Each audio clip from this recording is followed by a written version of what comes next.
After my sister's lie, Dad kicked me out and sister said laughing, "Good luck, loser."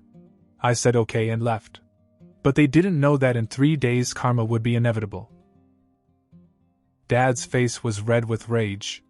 His hands clenched into fists at his sides as he pointed at the door. "Get out of my house! Good luck, loser!"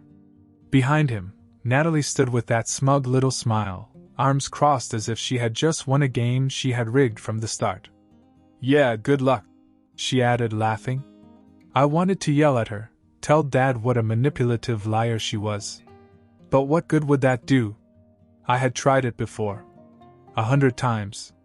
It never mattered. Natalie could burn the house down, and he'd probably still blame me for not stopping her. I turned to Mom, the only person in this house who had ever cared, who had ever stood up for me. Her eyes were filled with a mix of anger and heartbreak, her hands shaking at her sides as if she wanted to do something, anything to stop this. But she'd already tried, and it hadn't worked. I exhaled sharply. Fine. I walked past her and went upstairs to my room. I wasn't going to beg. I wasn't going to cry. If they wanted me gone, I was gone.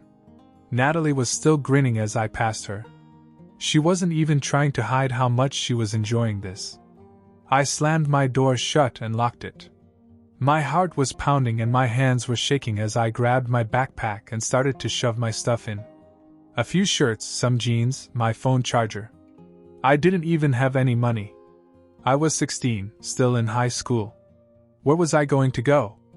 I could hear Mom and Dad still arguing downstairs. Her voice was pleading, desperate, while he was just angry. Natalie had gotten exactly what she wanted: Dad's blind loyalty, Mom powerless to stop it, and me out of the way. I should have seen it coming. This wasn't the first time she tried to get rid of me. She had lied about me before, twisted situations to make me look bad, made sure Dad saw me as nothing but a failure. But each time, Mom had been there to stop her from going too far. Not this time. This time Natalie had gone all the way. She told Dad that I had stolen his expensive watch, the one he always bragged about, the one he never let anyone touch. She said I had sold it, that I was probably hiding it somewhere, waiting to cash in. She cried, pretending to be heartbroken that her brother could do such a terrible thing. And Dad? He ate it up. I didn't even have a chance to defend myself before he lost it. He grabbed my arm, pushed me against the wall, and yelled in my face about how ungrateful I was, how he should have kicked me out years ago. Mom jumped in, got between us, and yelled back that he was being ridiculous. That I would never do that. That Natalie was lying. But Dad wouldn't listen. He never did when it came to her. When it was over, I knew I wasn't going to win this one. So I left. With nothing but a backpack, my phone, and no idea where I was going. But I did know one thing. I was done with them. 3 days. That's how long it took. I stayed at Grandma's house for 3 days, trying to make sense of everything that had happened. I wasn't sad. I wasn't even surprised. Just tired. Grandma didn't push me to talk, but I could tell she was upset. She mumbled things under her breath about my dad, about how she always knew he was useless. She never liked Natalie either, always said she was too much like him, entitled, manipulative, always getting her own way. Then, on the 3rd day, my phone rang. It was Mom. At first I thought she was calling to check on me, maybe to apologize again for not being able to stop Dad. But as soon as I answered, I could tell something was different. This time she wasn't sad or pleading. She was calm. Steady. And when she spoke, there was something in her voice that I had never heard before. "Kurt, come home." I blinked. "What? I'll send you money for the trip. Come home." "Now." I hesitated. "Mom, my dash." She cut me off. "Trust me. Just get here." A few minutes later, I got a text message. She had sent me enough money for a bus ticket. I didn't understand what was going on, but I knew one thing. Mom never talked like that unless she meant it. So I packed my things, thanked Grandma, and got on the first bus home. When I got to the house, Mom was standing in the doorway with her arms crossed. She wasn't crying. She wasn't nervous. She looked ready. "Come in," she said. I stepped inside, and that's when I saw them. Dad and Natalie were sitting on the couch, looking like they had just been hit by a truck. Dad had a drink in his hand, but his grip on the glass was tight, like he was about to break it. Natalie looked pale, her usual smugness nowhere to be seen. I glanced at Mom. "What's going on?" She took a deep breath, then looked directly at Dad. "It's time." He put down his glass and scoffed. "Time for what?" "Time for the two of you to leave." Silence. Natalie let out a nervous laugh. "What?" "You heard me," Mom said, her voice as cold as I'd ever heard it. "Get out." Dad shot up from his seat. "You're kidding." Mom didn't even flinch. "Do I look like I'm joking?"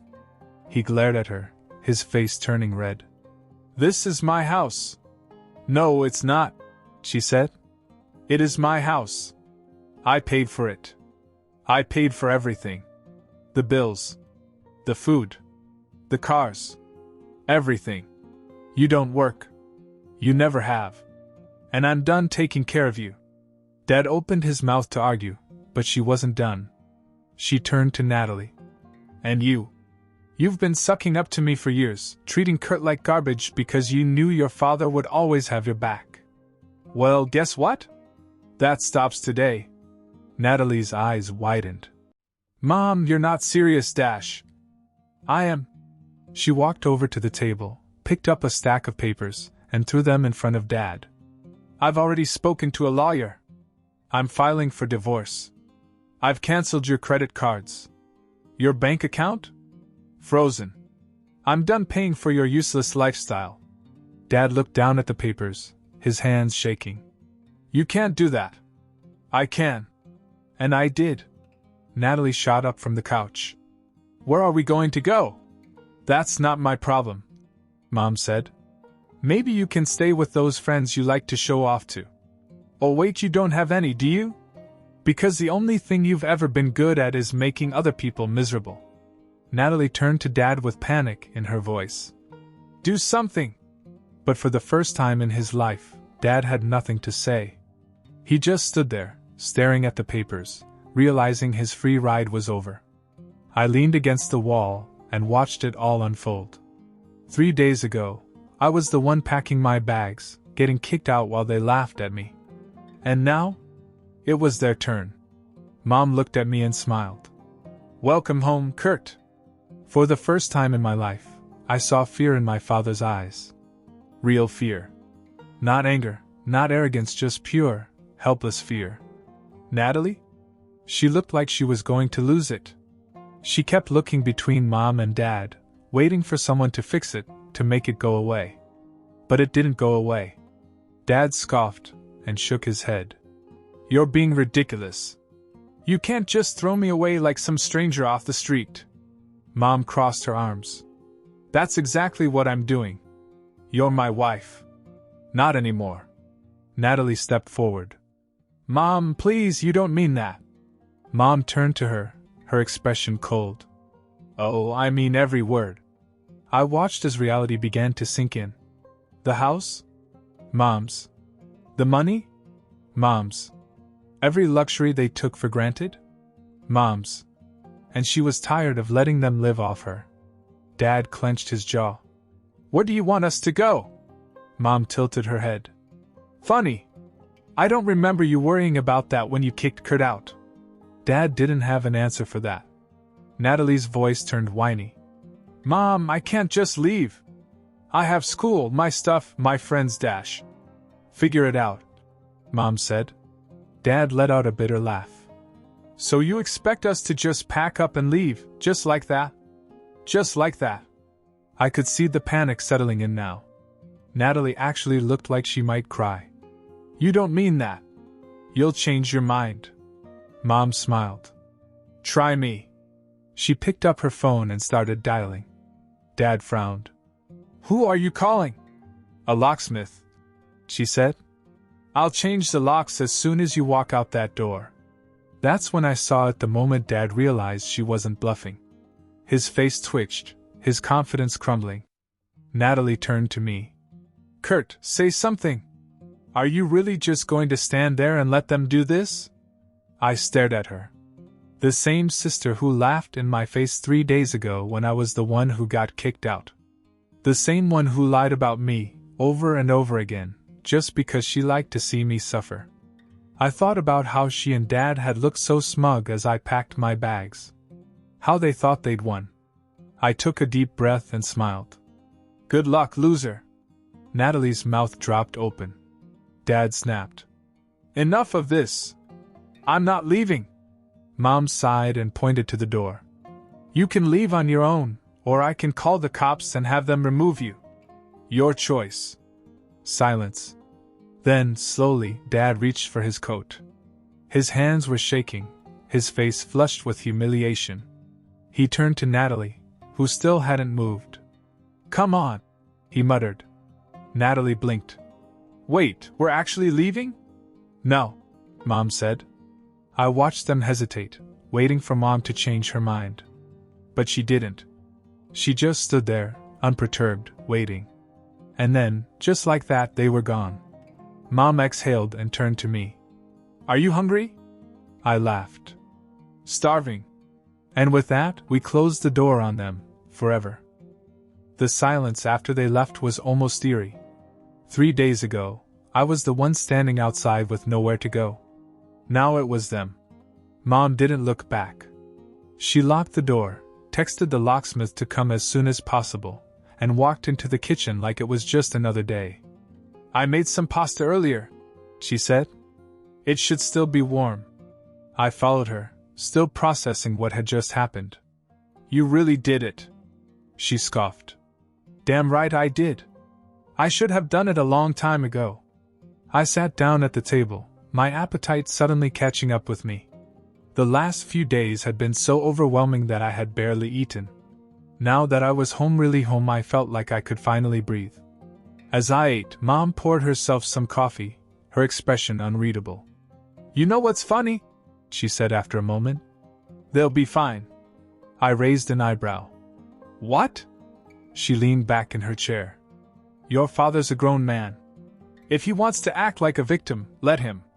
He could have gotten a job years ago, but he chose not to. And Natalie? She let out a bitter laugh. She thought she was untouchable. Now she's going to find out what it's like to be on the other side. I grinned. I doubt she'll take it well.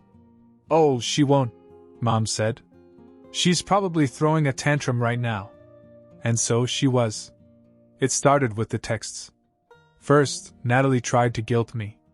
Kurt, this is crazy. You're really going to sit there and let Mom do this to us?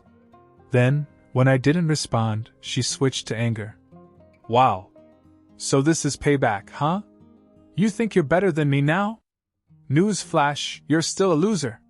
Then came the desperation. Please, Kurt. I have nowhere else to go. I stared at the message for a long time. Then I turned my phone off. The next morning things escalated. Mom was drinking her coffee when the phone rang. She sighed before answering. What do you want, Greg? I couldn't hear what Dad was saying, but judging by Mom's unimpressed expression, it wasn't anything new. You should have thought of that before you kicked our son out, she said. No, Greg, I don't care. Not my problem. Figure it out. She hung up without another word. I raised an eyebrow. That bad? She shook her head and laughed. He's already realizing how expensive life is when he's the one paying. I snorted. And Natalie? She's panicking, Mom said. Turns out her so-called friends don't really want to hang out with her when she's not Daddy's spoiled little princess. I couldn't lie, it felt good.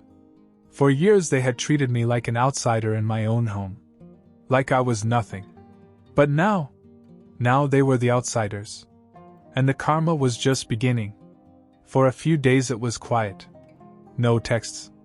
No phone calls. No drama. I almost forgot she existed. Almost. Then, one afternoon, Mom was lying on the couch reading when her phone rang again. She looked at the screen, sighed, and put it on speaker. It was Dad. Lisa, listen, we need to talk, he said.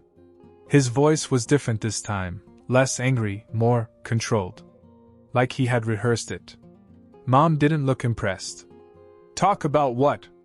A pause. Then, Natalie and I want to come back. I almost choked on my drink. Mom raised an eyebrow. You what? Dad cleared his throat. Look, we've been thinking. We got emotional. We overreacted. I think we can all admit that mistakes were made on both sides, but let's face it, kicking us out like this was extreme. Mom sat back. Where did you live? Silence. Then, reluctantly, he admitted, with my mother. I grinned. That made sense. Grandma was his only real option. And let me guess, Mom said. She got tired of your nonsense and kicked you out too? More silence. Then, very quietly, Dad muttered, Yes. I couldn't help laughing. Mom just shook her head. Wow, Greg. When your own mother doesn't want you around, maybe, just maybe, you should consider that you're the problem. Dad ignored that. Lisa, come on. You know we can't live on the street. Just let us come back. We'll figure something out. Mom's expression turned icy. Respect. First and foremost. What? You heard me, she said. I will not let either of you back into this house unless you come here with real respect for me and for Kurt. No more insults, no more manipulation, no more leeching off me. If you can't do that, then you are not welcome here. Ever. Dad scoffed. Lisa, don't be ridiculous. We're a family dash. You kicked your son out. Mom cut in. Don't talk to me about family. Natalie's voice suddenly appeared in the background. Mom, please, I dash. But Mom didn't care. No. I gave you everything and you threw it in my face. You both did. And you only care now because you finally know what it feels like to be unwanted. Dad tried again, but Mom was done. And while we're at it, she added, let's talk about the divorce. Dad froze. Lisa dash. I've already started the process, she said. This marriage is over. And if you think for 1 second you're getting anything out of me, you're delusional. I have paid for everything, Greg. And the law will reflect that. Dad's breathing got heavier. You're making a big mistake. Mom smiled. No, Greg. I made a mistake marrying you. Then she hung up. I sat back, stunned. Well, that was fun. Mom stretched as if she had just finished a workout. God, that felt good. And just like that, Dad and Natalie were out of options. A week passed. Then 2. At first, Dad and Natalie tried to act tough, like they didn't care. Natalie posted pictures on social media and acted like everything was fine, but Mom and I knew better. She had nowhere to go. And Dad? He was quickly running out of options. Then, one night it happened. Dad showed up at the house. I was in the kitchen when I heard the knock. It wasn't loud, not angry like I expected. Just slow. Hesitant. Mom opened the door and there he was. He looked bad. Unshaven, tired, like the weight of the world had finally hit him. Lisa, he said quietly. Can we talk? Mom crossed her arms. About what? He looked inside, saw me standing there. His shoulders slumped. I screwed up. I almost laughed. He got it now. After everything? Mom didn't look impressed. You sure did. I mean it, he said. I was wrong. About everything. About Kurt. About you. I let Natalie manipulate me. I let my own pride blind me. And I see it now. I waited for Mom to crack, for her to soften just a little. But she didn't. Good for you, she said. But it doesn't change anything. He swallowed hard. Lisa, please. I know I don't deserve it, but I'm asking for another chance. Not for me. For Natalie. She can't do this alone. Mom sighed. It's not my problem anymore. He winced. We have nowhere to go. Mom was silent for a long moment. Then she said, I'll make you a deal. His eyes lit up. Anything. I'll give you $20,000, she said. Enough for you to start over, find a place to live, get back on your feet. Dad's face flooded with relief. Lisa, thank you. I swear I won't waste it. I'm going to prove to you that I can change.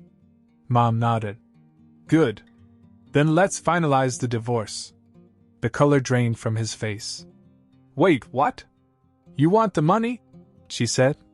Sign the papers. As soon as everything is official, you get the 20 grand.